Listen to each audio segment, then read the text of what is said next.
Hello and welcome to the latest chapter in the two-ship build. It's two-ship number 5, I guess. And it's going to be a two-ship build, but unfortunately it's going to be a different two ships. It is what I am calling the Tale of Two Vipers. Progressing very nicely on the classic Viper. Getting down to the short rows, as they say in the farming community. I have got to attach the landing gear and do some final wiring and soldering to get that in shape. I've got the pilot mostly painted. I got some tiny little detail work to do on that yet. And then it'll be done. The other part of the Viper, the two Viper story, is the Mark II, the Mobius Mark II Viper. What had happened, and it's an interesting story. Well, I think it's interesting. It's up to you to decide for sure. Let me get this tilt out of the tripod. I feel like a Batman villain here. Let's see if that's better. The thing is, I wanted to redo the instructions on the Mark II Viper.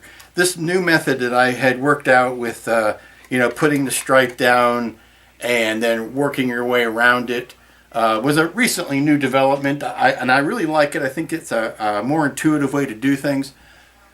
And it's not how I'd done it before, and it's not how I did it not how the instructions are written in the Mark II Viper. So I wanted to, I'll say, someday I'm going to address that. I'll go back and redo this. Well, then I get a huge order in from Steve at Cult TV Man, and thanks again, Steve. And in that order was, an order for a few of the Mark II Viper templates. So I was left myself in a quandary. Do I go, send in an order with something that I know I'm going to be updating very soon, or not? And when I decide to update something, it is not an easy, not as simple as it sounds, because I've got to build a new model, because I've got to take new pictures, I've got to write new instructions, and it was something I was thinking of doing, but this pushed it up to priority number 1, because I didn't want to send out obsolete instructions and an obsolete painting template set, and I needed to build a new Mark II to do this. Well, I have a Mark II on the stash. So I grabbed that out. That wasn't a problem. But I didn't want to build it, because I didn't have Paul's etch. Now I immediately got on the interwebs and ordered up a set of etch from Paul to do the model. To do it justice, you really want to light the cockpit, and you want to use his etch for that. And I didn't want to build up the ship just for the sake of these instructions and it not be lit. So that's my quandary. I pulled out the parts that I can do without his etch while I'm waiting, and that's the wings and the canopy. And I'll show you how I did those in this video. And then I obviously have to take pictures and write up new instructions. But that's where we are. We have a two Viper build right now. And I'm going to apologize for the instructions right now, because I'm not going to seal both halves of the hull together, because if I do that, then I can't put the cockpit in it, and I don't want to do a half cockpit. I want to do a full cockpit with the lighting and with all of that in there. So unfortunately, you're going to see the seam on the top and the bottom of the fuselage where I don't have it sanded and puttied and all that. And that's just the unfortunateness of having to rush through to get these new instructions done. But that's a topic for another time. Today we are going to finish off the classic Viper, and I say finish to the point of it's ready for weathering. And like I said last time, weathering is not what I'm here for, so I'm not going to try to tell anybody how to weather anything. I want to make it look showroom, and then let y'all do your own weathering. But that's the latest. I'm going to touch up a few things here, and then I'll be back to show you the Mark II wings and canopy. Okay, I'm prepared to show the Viper all done. Now the pilot is still headless at this point. It's in the other room of drying. But here is lights in the back. Fa-boom. Lights in the cockpit. Let me I didn't close up those wheel wells, or the wells under his feet. I decided to let those hang. When you put the feet in, it kind of diffuses and blocks. I mean, when you put the figure in, it blocks a lot of that. Of course, the canopy is going to be removable, and you can see down inside there.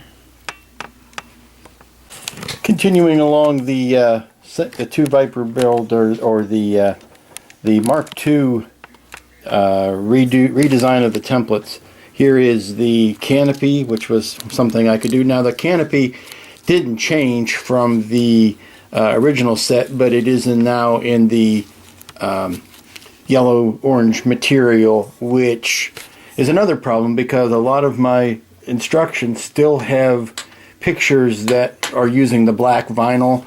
I'm assuming the best of people that they can make the mental leap between black vinyl and orange vinyl, but as I rebuild everything with new instructions or with new vinyl, I'll slowly start to filter those back in. But here is the orange, which will end up being the red stripe. Put that down first, make sure it meets up in the front and meets up in the back. But now that I've got these in position, I can put the surrounding vinyl down and then peel these back up. Here you can see the surrounding vinyl has been placed back around that stripe, and now that that's in place, I can pull the stripe itself back up, which would give me the exact area. This is tough to do with one hand. Hold on. And now that you can see what the stripe looks like with the piece removed. Now I'm going to go ahead and do this on the other 3 stripes. I don't need to show it to you all again. You've seen it on the last Viper build. But that's the next step. And then we're off to painting or taping off the perimeter with the painter's tape. And then we're off to painting the stripes. And here are the wings all taped off, ready for the red stripe. Okay, forgive the mess, but we are ready to paint the red. And there's the top stripe and the nose. Here is the solid stripe around the back. Again, you're going to see seams in here because I'm not quite ready to close it up. This is a rush build, and I may regret it in the future, but right now I got to do what I got to do. And here's the head. I don't know if you can get a zoom in on that. Won't focus on it, it's too small. For red, I am using Pacemaker Red, again polyscale. Pacemaker Red. Okay, and you can see here with the red paint has been painted over the areas that need red paint, obviously. I'm going to let these dry at least overnight. I'm not going to play with them tonight. And I'll pull them off tomorrow. I've got done today what I wanted to get done. And there's old X-Wing just sitting up on here on its heels. But that's the latest.